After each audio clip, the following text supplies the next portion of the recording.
Welcome back to Crypto Meets AI. Jerry here with an update for you.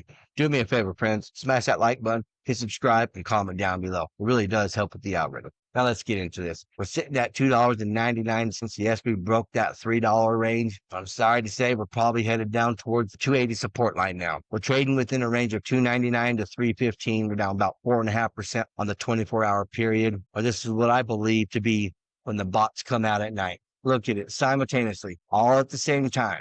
Bitcoin, HBAR, XRP, all at the same time. No difference. Now watch, we can switch to XLM. No different. If this is not pure manipulation, I don't know what is. We'll see where we go from here, but you probably want to expect the 280 range. The SEC's Project Crypto isn't a crackdown. It's the green light. Forget the fear. The SEC didn't target XLM, Link, HBAR, or ERC 3643. Instead, they're quietly opening the door for compliant tokenization. And here's what's really happening. Let's take a deep dive and go down this rabbit hole. The big move. On July 31st, the SEC Chair Paul Atkins unveiled Project Crypto, a push to modernize security rules for blockchain. Instead of banning projects, the SEC is exploring an innovation exemption, a safe lane for crypto that plays by compliance rules. What is ERC 3643? Known as T-Rex, this Ethereum token standard was built for regulated finance. It bakes compliance directly into the token. KYC identity checks, transfer restrictions, built-in auditability. This is the framework to bring real-world assets, RWAs, on-chain. The SEC meetings behind the scenes. In July, the ERC 3643 Association plus Chainlink Labs met with the SEC's crypto task force. They demoed how ERC 3643 plus Chainlink's automated compliance engine, ACE, could make tokenized securities regulator approved. The SEC's response? Interest, not hostility. Where XLM, Link, and HBAR fit in. Stellar XLM just joined the ERC 3643 Association to expand compliance tokenization into Stellar SolarBand. Chainlink, driving compliance tech via ACE, as connective tissue for on-chain finance. And Hedera HBAR, not directly named, but deeply positioned in the RWA tokenization playbook. Why this is bullish? This is the opposite of crackdown. No lawsuits, clear path forward. The SEC is signaling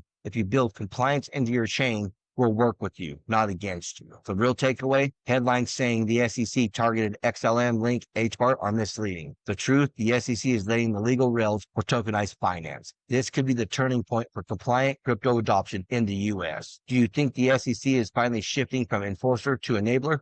Or is this Project Crypto just smoke and mirrors? And we all know this is a pro-crypto, pro-DLT, pro-innovation SEC. It's not like the last one. We should have no worries with this SEC. And here's a quick XRP, XLM, XDC, and HBAR summary for y'all. Here's what's going on. XRP, XLM, XDC, HBAR are everywhere in the government, which we know. XRP and ONDO will tokenize the debt. XRP, XLM will be the financial rail system, and XRP and XDC will tokenize Wall Street, most likely also XLM. XRP and BTC are the only cryptos considered a currency. Gold BTC XRP will be backed by the USD. RLUSD will be found on different chains. XLR will connect those chains to XRP. Chainlink will be the oracle for everything that I listed. HBAR will protect everything that I listed. This is not financial advice, but if money is not an issue, you should be buying XRP, XLM, XDC, HBAR, ONDO, XLR, and Link. If money is a semi-issue, then you should be buying XRP, XLM, XDC, and HBAR. And if money is tight right now, only buy XRP and XLM. Like I said, this is not financial advice, but I do agree with this. You need to make sure you put everything on a cold wallet and wait. Don't rush what God is sending you. Be patient. They are building your future wealth for you behind the scenes. Just control what you can. The delays in the wars are coming to an end. Thank the Lord. Amen. The dark script, 1,700 NDAs, XRPL, Palantir, BlackRock, CIA, and the U.S. government. The battle for the future is Palantir versus XRP Ledger. And this is a new one to me. BlackRock doesn't pick sides, it picks profits. That's why it's quietly jumped from Palantir to XRPL. Here's the dark reality. Let's go down the rabbit hole. Palantir was funded by the CIA's venture arm, In-Q-Tel. From day one, it wasn't a startup. It was an intelligence weapon. Its purpose, build the software backbone for mass surveillance and control. Palantir already knows more about you than your government, your bank, and your doctor combined. A post from Whitney Webb states, Palantir is not just a military contractor. It was a company created to privatize and housed the Bush-era neocon-run surveillance program, Total Information Awareness, TIA program, housed previously at DARPA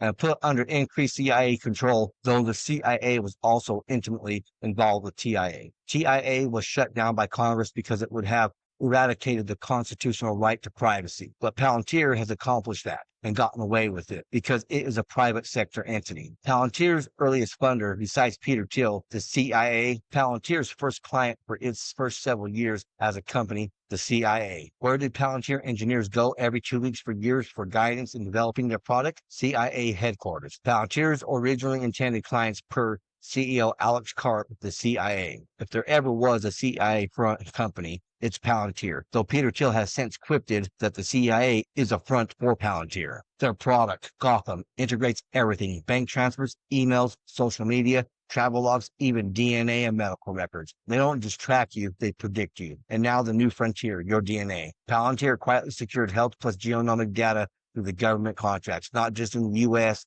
and England, but in almost every region. Genomics isn't about health, it's about identity control. If they own the rails, they own you. How BlackRock shifted from Palantir to the XRP ledger. The CIA and White House were already invested in BlackRock's XDNA ETF that invested in companies involved in genomic sequencing and DNA storage. Palantir had a quiet hand behind the scenes with the CIA. Blackstone had also offered to buy one person's DNA for $261. When the dark truth about surveillance starts leaking, BlackRock quietly pivoted to the new emerging decentralized technology for DNA by funding DNA on-chain on XRPL. Obviously, the 1,700 plus NDAs, nothing comes openly. There were signs. XDNA launching on XRPL on the 4th of July, Independence Day, Trump signing the one big beautiful bill, slashing healthcare benefits. Why did BlackRock choose XRPL? The XRP ledger already supports decentralized identities, DIDs, credentials, and sovereign data layers. With 1,700 plus NDAs, Ripple built the perfect cover for BlackRock. Behind the scenes, they can quietly test, build, and launch the next financial rails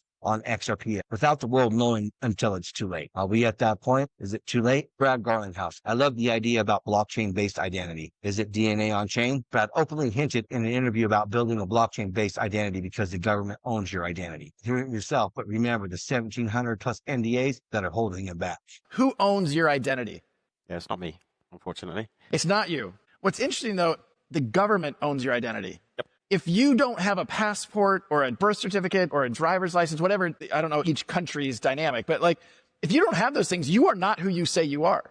The government owns your identity. Now, we may not like that, but I just view that as, that's just a truism. You know, one of the things Ripple has tried to do is we're pragmatic. Even though my philosophical view on something may be over here, to build a business and to drive the success of the XRP ecosystem, sometimes you just have to be pragmatic about the world. Even though I love the idea of blockchain-based identity as a utility for blockchains. Have you ever asked yourself that question? Who owns your identity? Did you ever think about it before this? Comment down below and tell me what you think. Up until I started watching this and paying attention to stuff, I never even thought about the government owning my identity. I didn't even think about it, but they technically do. The fight is already happening. If Palantir wins, your life becomes data to be managed. If XRPL wins, your life becomes value you control. The stakes, money, identity, DNA.